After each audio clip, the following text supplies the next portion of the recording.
Hey, what's up guys, it's Matt, and today I just wanted to shoot my answer video to my prior one where I asked you guys to ask me questions. So thank you guys who posted questions. I have them here on my phone and I'll just answer these one at a time.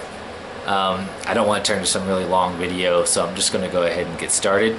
Question 1 is from Jihan Thomas, and it says, how did you remember all the drugs, indications, and what they do to the body, i.e. parasympathetic, sympathetic, cholinergic, etc.? So in the short term, I mean, I used kind of my general study habits, reviewing the material. It was broken down so we weren't like thrown every drug all at once across the whole gamut of all the different things that we cover.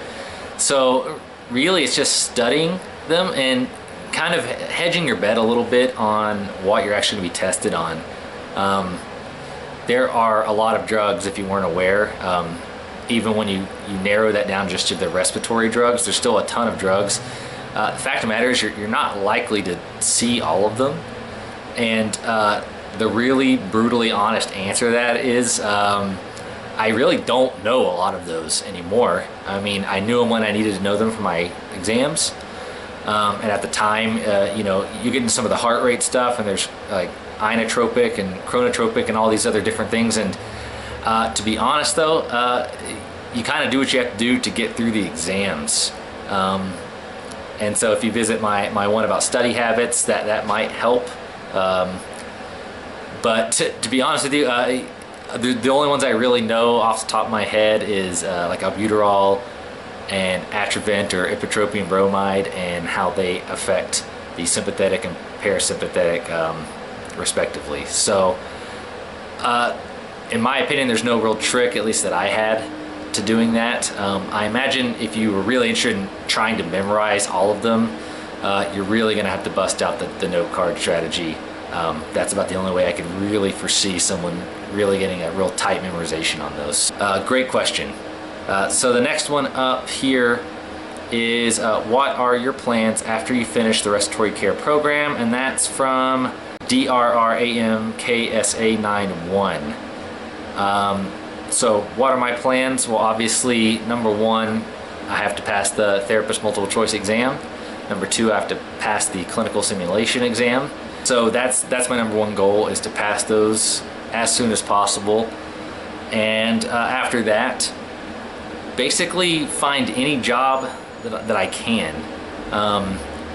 You know, I think the long-term goals, I've kind of talked about them in the past, and these almost change and evolve as I go further, but I guess part of me really wants to do something like flight therapy. You know, that's kind of the romantic side of me, and then the more realistic side of me, I usually joke that it's like the old man in me. I want to get a job that's just really secure, has great benefits, and one of the places locally that we have that does that is the VA. So realistically, my goal is to try to get into the local VA healthcare system here, to lock in those great benefits. It's one of the only, actually I think it is the only hospital, at least in town here, that actually has a pension. So beyond a 401k, you can actually do your 25 years or whatever it is, and you actually get a pension at the end of it. So that's my long-term goals. That's what I want to do here at the end of it all. So from Juliana Yaneth, it says, I am finishing my last credits for the prerequisites of the program. PIMA said there is a 1-year waiting list. How long did you wait to start after applying?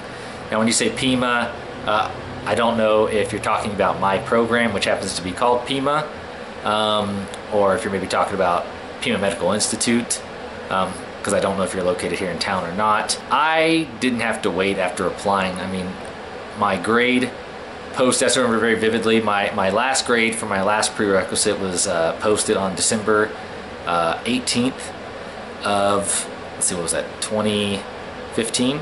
And I was at Kohl's doing holiday shopping with my wife, and I literally finished applying for the program on my phone in the middle of a Kohl's doing Christmas shopping.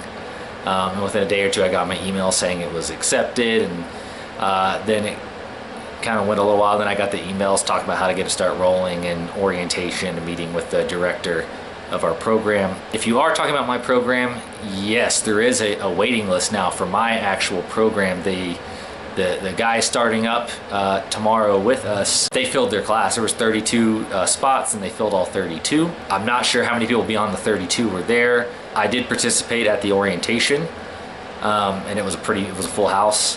So when I applied in my program, we only started with like 22 or 23 people. So that's probably why there's a year-long waiting list, because we only start once every August. So if you were told that you have a year wait, they must have filled up. In my opinion, this program's worth waiting for. And if you're really dedicated, just stay in contact with our director and show you're truly interested. And I think it's worth the wait. So the next question is from a fellow YouTuber, Breathe Easy. What is one of your favorite memories from school/clinical so far? I guess a lot to choose from. I guess more memorable than anything has been clinical. And I'd say probably from this summer, responding to a code and going through the compression and breathing. And meanwhile, the nurses and the doctors are getting their IVs and getting the drugs and everything, and taking turns, like doing compressions, working the bag, having a few RTs there with us, kind of guiding us and instructing us, and actually getting that guy back. So he didn't come back to consciousness. He was whisked away to the ICU.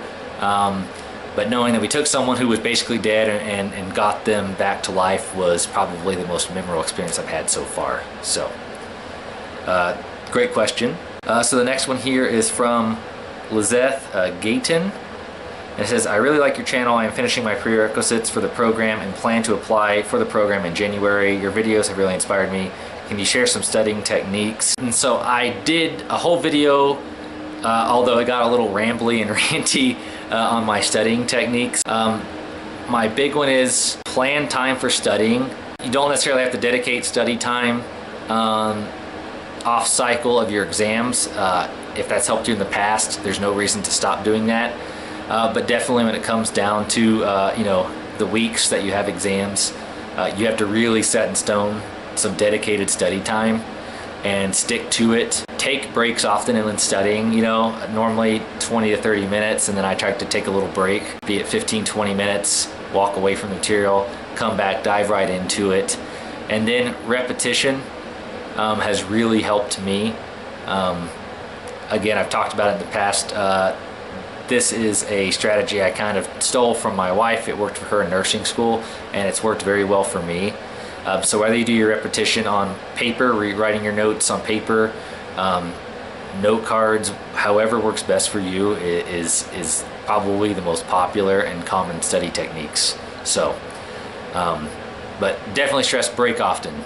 Just don't sit there for hours on end studying and not take breaks, and never let your mind kind of like relax a little from the material. So, great question. The next one is from Sarah Linnea. It says, my twins were premature in the NICU for 4 months, and the RTs were a part of a lot of the special moments. The first time held sons, bath surgeries. I originally wanted to be a nurse, but I think I would enjoy RT more. Do you need an AA, a certificate, or a degree? So the very minimum you need to practice respiratory therapy is an associate's. They're usually associate of science, associate of applied science, or something like that. I don't know of any degree programs that are not associates levels, like kind of old school nurses had degree or programs. I don't think there's anything like that, and I don't know, and it's just because I haven't looked into a ton of bachelor's levels, but I think a lot of bachelor's programs are geared towards RTs who want to get their bachelor's in health science, focusing on RT or in something like that. Off the top of my head, I don't know if there's any programs that are purely 4-year, that don't have some sort of a 2-year and then a 2 to 4-year transfer type thing built into them. Definitely independent research on that would be something I'd be curious about. I know my college and program work with an in-state university, and with both a concurrent enrollment as well as a like a degree completion type thing. So once you finish the associates, you can choose to take classes while you're doing the associates or even post. And you take like, I think it's like 10 classes, and then you can get your I believe it's a Bachelor of Science in Health Sciences with a focus in respiratory care. So great question. And last question is from looks like Zoe Olive AZ. What are you most looking forward to going into your second year besides graduation, of course? I'm mostly looking forward to the NICU PICU rotations and getting into the pediatrics and neonate care. We get our PAL certification in that 4th semester.